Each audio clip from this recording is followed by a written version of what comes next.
Hola a todos, quiero comentarles que en este video ustedes van a conocer sobre la película El hombre de las mil caras, en donde realizaremos como una serie de análisis y este análisis va a estar interpretado tanto por David Castañeda, Jonathan Lozano y quien les habla, Erika López. Bueno, y para dar continuidad con este análisis sobre El hombre de las mil caras, quiero comentarles que El hombre de las mil caras se lanzó en el año 2016, tiene una duración aproximada de 123 minutos y está interpretada por Alberto Rodríguez. Entonces, para entrar un poco a detalles sobre esta película, quiero comentarles que básicamente esta película se ambienta en España. Esto fue a mediados de los años 90, en una época donde estaban marcadas de escándalos de corrupción política, también estaba desconfianza institucional, desgaste del gobierno socialista. Entonces, en este escenario, lo que pasa, o en este escenario de inestabilidad y decadencia ética, lo que surge es como una figura enigmática, que en este caso es Francisco Páez, quien es un ex agente secreto del Ministerio del Interior. Y él llevaba un pasado oscuro y pues utilizó lo que fue la inteligencia, digamos, como afilada para la manipulación, en donde tuvo una estrategia y una reinvención personal. Entonces, básicamente, Francisco Paesa lo que hace es que él vive en el exilio tras haber sido traicionado por el Estado.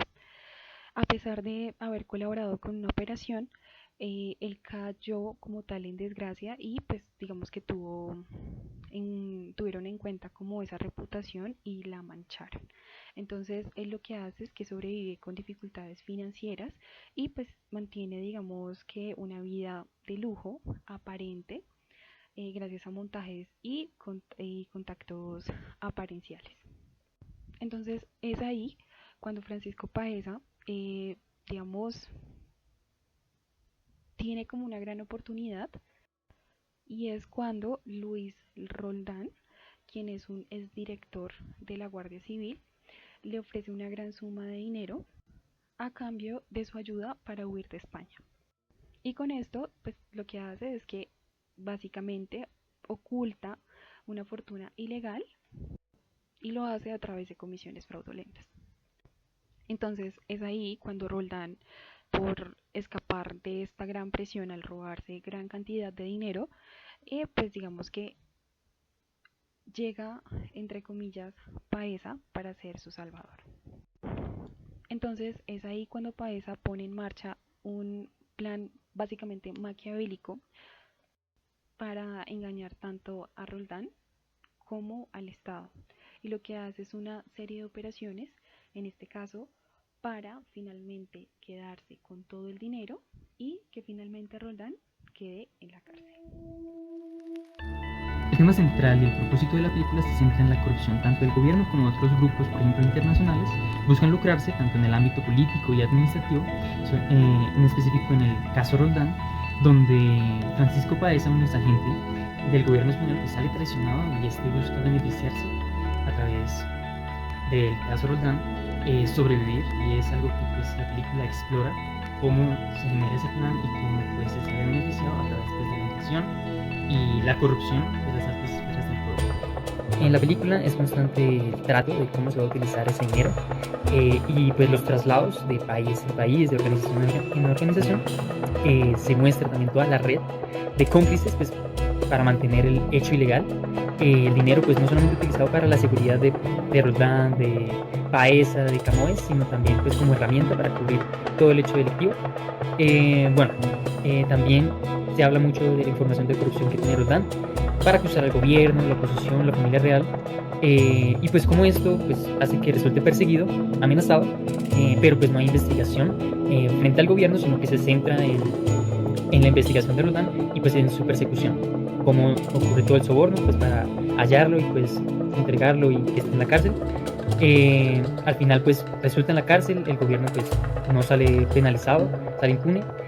Todos los cómplices, bueno no todos, pero la mayoría muere de los cómplices protagonistas, excepto pues Paesa, quien pues resulta con sus ahorros, pues sale como victorioso de todo el proceso de elegir. Dentro de nuestro análisis crítico podemos observar que en el paralelo que hay entre la película y nuestra función pública en Colombia, vamos a encontrar que las agencias de inteligencia operaban como operan a veces las organizaciones colombianas. Se dejan sobornar por sujetos así como Francisco Paesa en la película, donde a través de sobornos pueden estar inmersas dentro de la política y desviar recursos.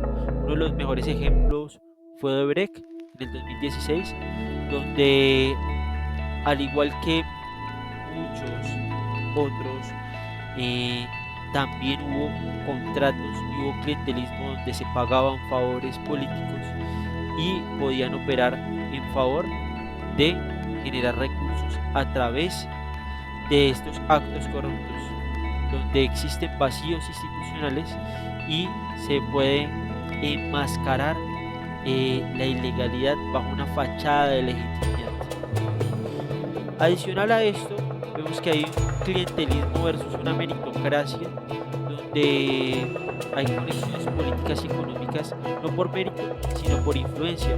Y esto lo podemos ver en las alcaldías, en las secretarías, etcétera, donde a veces por favores políticos terminamos incluyendo a aquellos que nos ayudaron en nuestra campaña política. Esto a pesar de que tenemos una ley como la ley 909 de 2004 que nos habla de la meritocracia, pues en zonas como la costa caribe es muy común encontrar cargos públicos por afinidad política y no por capacidades. Adicional a esto, podemos ver la impunidad versus la debilidad judicial, y es allí donde vemos que en Colombia supera más del 90% de esta impunidad en temas de corrupción. Y es que según Transparencia Internacional en el 2023, vamos a encontrar que Este diálogo corto pero sustancioso cubre el tema de la película, la corrupción, cómo el intermediario de Paesa se le acerca al ministro de Justicia para negociar las condiciones de su regreso a España. El ministro le dice, bueno, ¿cuándo? Y el intermediario le dice, se equivoca adverbio, señor ministro, primero es ¿cuánto? Siempre es mucho dinero lo que está negociando, pero el ministro de Justicia tiene la ambición para llegar a la presidencia y ese dinero de pronto le puede jugar así pues debajo de la mesa, porque no es transparente este negocio, cómo se mantiene este hecho ilegal para poder llegar y seguir en el poder. En este país la sociedad no tiene límites. Refleja la corrupción esta frase y el abuso de poder en las altas esferas políticas y administrativas, haciendo un llamado a que nosotros debemos ser íntegros, honestos, transparentes en el desempeño de nuestras funciones y limpiar el nombre del país, en nuestro caso Colombia. La verdad y la mentira son solo herramientas en manos de quien sabe usarlas. También es un llamado a dejar las manipulaciones, sino que en el desempeño del cargo de todo servidor público, gobernador, se actúe con esa honestidad, sinceridad, transparencia, sea responsable tanto con el que se contrata como con todo proyecto en el gobierno. En España, alcanzar las alturas siempre ha tenido un precio, y no siempre limpio. Y nosotros, como servidores públicos, debemos siempre buscar que ser imparciales, ser responsables, transparentes, en alcanzar también esas metas de una forma eficaz y claro, eficiente, pero también siendo íntegros en nuestro desempeño.